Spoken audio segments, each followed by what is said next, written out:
চলছে আমাকে ডাইনোসরের গল্পটা শুনবো বলো।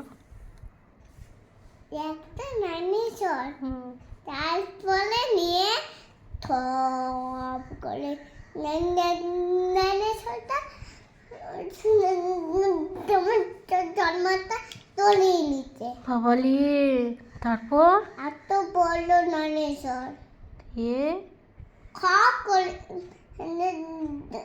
এত বড় ডাইনোসর তারপরে কেটেছিল। ভয় পাচ্ছি আমি। ফ্যানটা খাচ্ছিল ডাইনোসরটা। হ্যাঁ। তারপর আমাদের ফ্যানটা আমাদের ফ্যানটা। হ্যাঁ। তুমি তারপরে ওকে মারোনি? এখানে মারলাম। মেরেছো কি দিয়ে? এক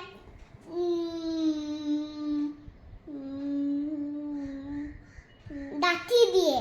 লাঠি দিয়ে হ্যাঁ, এত বড় লাঠিটা নিয়ে মরে গেছে। হ্যাঁ, বা বা বা বা বা পেক করেছি পেক। স্প্রে করে দিয়েছো? হ্যাঁ। বাবারে। আর একটা অন্য গল্প বলো। কি? একটা ইঁদুরের গল্প শুনবো। ইঁদুর হুম। দেড়টা খপ খপ করছে, দেড়টা এখানে ঝুলছিল। তোমার হাতেও একটা র্যাট রয়েছে। কই দেখো, এই দেখো র্যাটটা। কই? উড়ি দেখো, ওই দেখো একটা ডাইনোসরও রয়েছে। বাবারে, সাবান রয়েছে। সব রয়েছে। তোমাকে ছবি তুলে